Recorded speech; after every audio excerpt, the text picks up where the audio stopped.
Welcome to the deep dive. Today we're tackling something huge, but kind of quiet. This idea. If I'm not seen, I don't exist. It's not, some dramatic movie line. It's this underlying belief system, this quiet agreement that so many of us have, shaping how we act, what we chase. Honestly, think about it. How much of our drive, our sense of self, really hinges on getting that nod from the outside. Even if we don't admit it, it's surprisingly powerful. So yeah, today we're doing a deep dive into this, let's call it a silent addiction, this need to be seen, to be affirmed. Our source material today is fascinating. It's framed almost like a confession. It really pulls back the curtain on this drive, the hidden costs, and importantly, maybe how to handle it better. And our goal for you listening is to maybe help you spot how this external validation thing might be playing out in your own life, in your decisions. And hopefully give you some insights to shift that relationship a bit. Focus more on genuine growth, not just chasing the spotlight. Okay, so let's get into it. This core belief, if I'm not seen, I don't exist. It's potent, mainly because we don't talk about it, right? Absolutely. It operates in the background. And it's easy to think, oh, that's just for people who are insecure. But the source really challenges that. Yeah. How so? Well, it suggests something quite counterintuitive. The more we achieve, the more we grow. Often, the more validation we crave. It scales up with us. Huh. So it's not just about feeling inadequate. Not necessarily. It's framed as deeply human. It gets woven into how we measure our own worth almost unconsciously. That clicks when you look around. Like the source mentions the artist finishing a piece. What do they want? Applause. Recognition. Right. Or the founder grinding away. They're dreaming of that investor buzz, that validation. Exactly. The employee hoping the boss notices the extra hours. It's everywhere. And it's not just work, is it? Oh, no. Think about thought leaders online. Every retweet, it sort of confirms their impact, right? Even, and this one's subtle, even people on a spiritual path, they might want to be seen as wise or, evolved. It's this constant reaching for the light, that external thumbs up. Feels good for a second. It does. But the source asks a really crucial question about that chase for the light. What about the shadow? The shadow. You mean the unspoken need behind it all? Precisely. Does chasing the light make the shadow smaller? The source suggests maybe not. Okay, tell me more. It argues that as the light, the visibility, the recognition expands, sometimes our shadow, that quiet dependence on being seen, it actually grows right alongside it. Wow. So getting more validation doesn't necessarily cure the need for it. It can actually deepen the dependence. It becomes this hidden driver whispering, what if they stop watching? Am I still enough? And this craving, it's sneaky. It doesn't usually announce itself. The source talks about disguises, right? Shiny or more acceptable reasons. Exactly. We're masters at reframing it. We tell ourselves, oh, I'm just, sharing my journey authentically. Right, or it's about making an impact. That's a big one. Or especially professionally, it's not ego, it's my personal brand. Ah, the personal brand defense. Yep. Or I just want to help people. And look, those intentions can be genuine, but the source suggests digging a bit deeper. Often, underneath. What's underneath? It's the desire to be seen doing well. To have that visibility confirm our worth, our success, our belonging in the eyes of others. It feels like a whole system is built up around this need. Totally. The source breaks it down brilliantly. Social media made the chase addictive, gave us constant hits. Metrics, likes, followers, views, made it measurable. We could suddenly quantify being seen. Quantifiable validation. Then culture steps in and makes it aspirational, being known, being influential. That became a goal in itself. And then capitalism, well, it made it profitable. Suddenly attention is currency. Being seen pays. So we end up optimizing everything, our posts, our projects, sometimes even our lives, curating it all for affirmation. We do. But here's the kicker the source points out. How the goalposts just keep moving. That hit of applause, that rush of likes, it feels good. But it never lasts. It's never quite enough to fill that deeper need. The hunger comes back, always. And connecting this to the bigger picture, the shadow side, the cost of this relentless chase for visibility is really something. How so?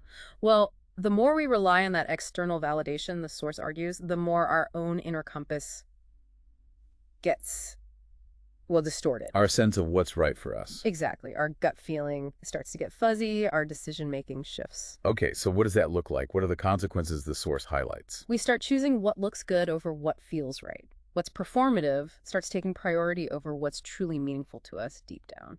So decisions based on optics. Mhm. How will this play out online? How will people react? Precisely. Instead of, does this align with my values, Mhm. it becomes, how will this be perceived? That sounds exhausting. It is. And it breeds anxiety, that feeling of panic when you haven't posted in a while, or feeling irrelevant if you're not mentioned in the latest list or conversation. Yeah, that feeling of fading away if you're not constantly visible. Right. And maybe the saddest part, the source talks about losing the original spark. The spark. Yeah, that initial passion, that quiet reason you started doing something just because it mattered to you long before anyone was watching or liking, that gets dimmer. And it's crucial to remember this isn't just a social media thing, right? That's just the most obvious arena. Oh, absolutely not. The source is clear. External validation pops up everywhere, often wearing very respectable masks. Like what other disguises does it mention? Well, there's seeking praise, which is basically a craving for recognition. Then there's status titles, awards, follower counts, often masking a desire for superiority. Okay. Even seeking belonging, wanting to be in the right group, get the invitation that can be about craving inclusion, needing others to say, you're one of us. It's subtle. It gets subtler. Yeah. Chasing purpose by trying to make a visible impact. Sometimes, as the source suggests, that's really about craving meaning through other people's eyes. Wow. And the sneakiest one, perhaps, Mm. humility. Humility is a disguise. How does that work? Saying, oh, it's not about me, while secretly hoping everyone notices how humble you are. Yeah. You want the credit, but you want it for appearing not to want it. Ah, the performative humility. I see it now. It's a way to angle for approval without looking needy. Exactly. It all points back to this really fundamental, universal human hunger. Doesn't matter if you're CEO, an artist, a teacher, a parent. We all want to be told we matter. Deep down, yes. And when that external signal isn't there, that little voice whispers, am I enough? Am I doing okay? Which brings up a really key point. If this is so common, affects almost everyone, why is it so damn hard to talk about?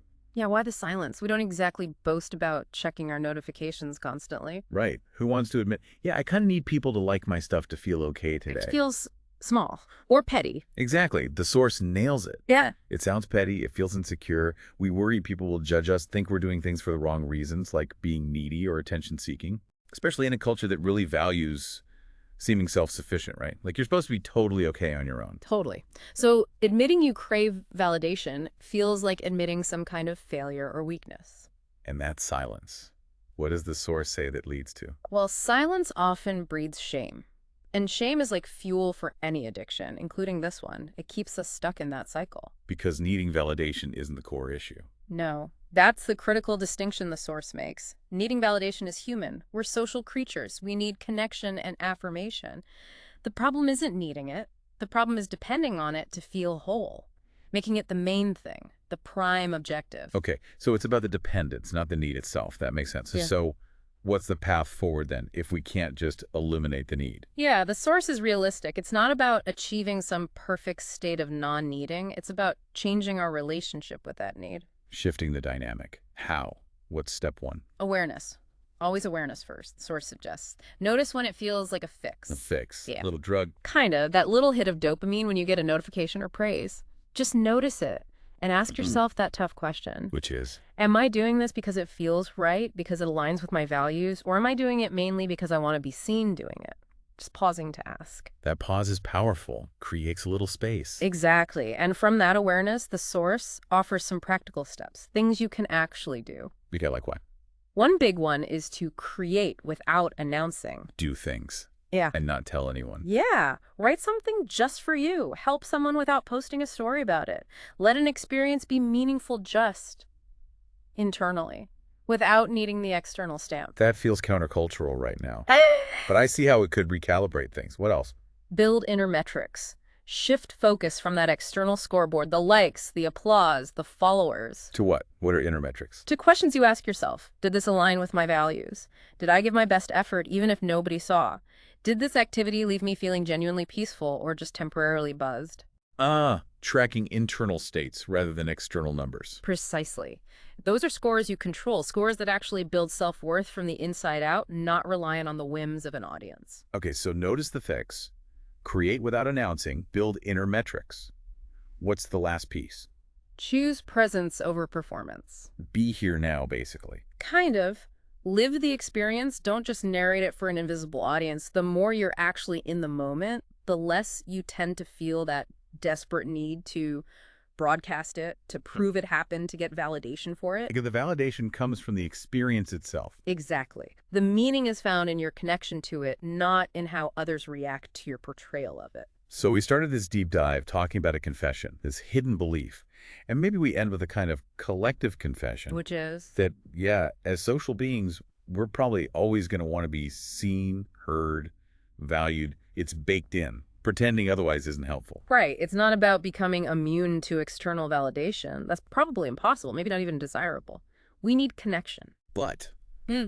and this is the crucial bit the source emphasizes, we don't have to be ruled by that need. Exactly. We can learn to recognize it when it pops up, maybe even chuckle at it sometimes, see its slightly absurd side. And importantly, gently step back when it gets too loud.